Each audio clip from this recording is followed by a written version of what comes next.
Hey gang, Spade of the Baltmatrix here, and today we are taking a look at the Master Grade version of the 1 Year War 0079 Gundam RX-78-2. This is a remodel of the original RX-78-2 Master Grade unit. As you can see, the unit does come with a Gundam Hammer, a Bazooka, which is poorly painted on my part, a beam rifle, the iconic shield, and one beam saber. So let's go ahead and take a look at the figure. The first thing we're going to look at in this review are the things that the unit comes with. First off, we have the beam rifle. This is the iconic beam rifle that has a couple of different configurations. The first of which is this little plug that folds out on the back of the rifle, or the side of the rifle, that allows it to be plugged into the rear of the Gundam, specifically in the skirt armor at the back side of the unit. The rifle also has the ability to be held normally, like this, one-handed, or the model can hold it with the magazine being turned to the side like that, and the unit holding on like this. The scope also can pivot into multiple areas or locations. You can have the scope just getting out of the way completely, or you can have the scope off to the side as seen in the picture on the box. So that is the standard beam rifle. It also comes with a beam bazooka. Now the bazooka in my case is very poorly done. Simply because I attempted to paint it using a Gundam marker and was failing miserably. In fact, the Gundam marker actually exploded in my hand due to the lack of not being used for a while. This does fit snugly in the hand of the Gundam, and you can see the little notch here and here for the inside of the Master Grade hand, and it fits over the shoulder quite snugly. However, I never use it simply because the paint job is so bad, and that is my fault. So what I'm actually going to do at some point is get some white primer and just spray paint the entire thing, and then paint the black and the gunmetal gray back over it. But I haven't done that yet because I just haven't had time. The next two things that the figure comes with are the sticker sheet or the decal sheets. These are both water to wet dry applications. So you drop these in, you get them wet, you pull them off with tweezers, and then you place them on the figure. I actually don't care for these things. On some models I use them, but on this one I just didn't because, well, I don't want to. But a lot of people like these, so they're easy to use. They are a little fidgety to get deployed or applied. Standard transparent translucent plastic here for the beam saber, and it's more like a beam katana, which I do think is pretty cool. And finally, the iconic shield. Now when the shield is first assembled, there are no panel lines. I use a .005 millimeter drafting marker in order to make these panel lines and get in nice and easy. You can use a wash, or you could use a couple of other different techniques to get them. Gundam markers, there are Gundam markers that will do the job adequately, but I prefer using a drafting marker. And you can get those anywhere. You can get them online, you can get them at Michael's or at AC Moore, you can get them in a lot of different places, but that's what I prefer to use for these, for the shield and for the paneling specifically. The last thing that I always forget, the Gundam Hammer. Wasn't used all that much in the show. It's a ball and chain, and normally the ball part is rocket powered. And this thing was actually used in the very first or second episode of Turn A Gundam, which was pretty cool. It's not used all that much, but it's a nice thing to have. Unfortunately, it doesn't really work all that well for the figure, but that's just my opinion. So now that we've taken a look at the accessories, let's take a look at the figure model properly. The RX-78-2 is widely known as the most iconic Gundam. It is the first Gundam. It is the Gundam of Gundams. All starting Gundams in every beginning show really try to emulate this particular Gundam's color scheme and overall look. Specifically, if you look at the age from Gundam Age, it's very, very similar to this unit. down to the color scheme and the color shading, it's very, very similar.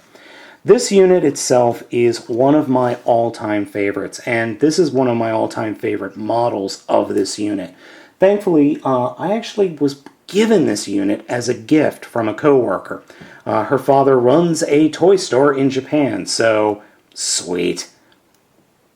Now, as I've said, the RX-78-2 is one of the most iconic Gundams. It was originally piloted by Amuro Ray in the original 0078 Gundam series. The reason it was called 0078 or Mobile Suit Gundam or 0078 or 0078 Mobile Suit Gundam is because it aired in 1970. I'm sorry, I've been saying 78. I meant 1979 0079 Gundam. I apologize. Too many numbers.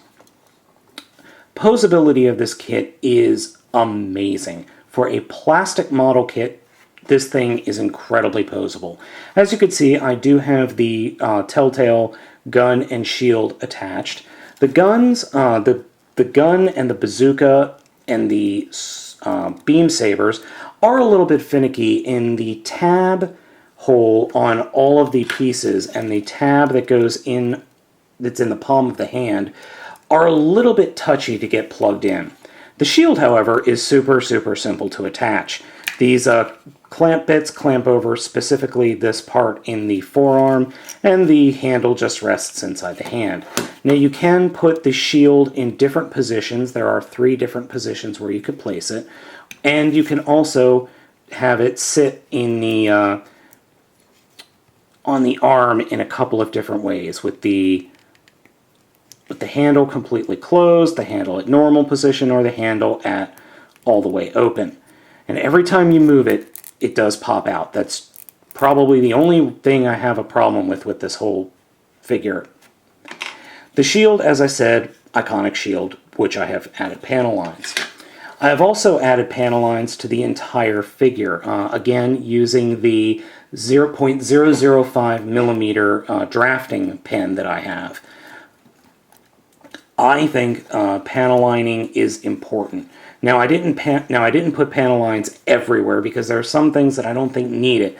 I think you need it on the white to really counterbalance the stark whiteness, and here on the top and on the top of the figure up here. But you don't need it everywhere. Poseability, as I said, is incredible. Just absolutely incredible on this figure. Head is on a ball joint with a lot of movement, as you can see. Can do a full 360. Arms, there is a socket up here that allows you to move the shoulders up and down. Rotate in and out movement. You have a swivel joint up here at the top. The arms are double hinged, so you can collapse them fully. And then the wrists are on a ball joint, and the hand is your typical master grade hand where the bottom 3 fingers are articulated, but they're all part of one piece. Then your index finger, and then your thumb, and they're all on separate ball joints. Torso has a bit of range. There is a ball joint in here and a ball joint in here that allows for some movement, but unfortunately because of the design of the figure, you don't have a whole lot. But you do have some forward and back movement. Unfortunately, the turning movement is regulated by the side skirts here, which all fold out completely. And by doing that, we will display the legs. Now, the joints are interesting here in the legs. You have a sliding, you've got a ball joint up here, but the hips slide back and forth. Unfortunately, I don't think I assembled mine completely correctly because it doesn't slide all the way. It does slide, but not all the way. So you can get some really cool poses when it does slide. And I always find I have to just fiddle with it in order to get it to slide correctly, but it does slide. Another thing, we have, like the elbow, a double joint, so you could get the leg collapsing almost all the way. I mean, that's really good articulation there. And then you have the foot, which is on a ball joint with some hydraulics, the foot skirt, which actually moves independently of the rest of the foot, and then you've got a collapsing foot and the heel, which does not move. So you could get some truly amazing poses out of this guy. And if you've got an action set, a Gundam action set, you could get some even better poses of the Gundam flying. Now, unfortunately, as I said before, I only have one beam saber. My kit only came with one. Really is a shame, because I would love to display this thing with two beam sabers. I have no idea why I only ended up with one. I really wish I could tell you. But it's not that big of a deal.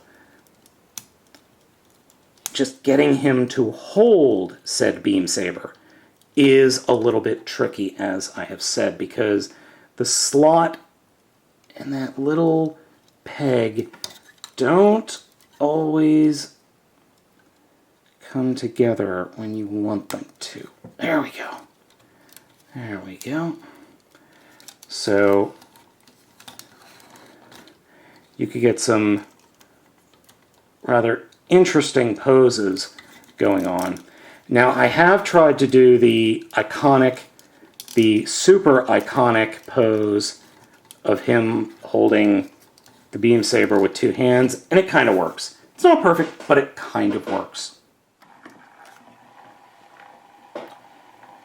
In terms of engineering, this is one of the best and most posable models I have ever owned.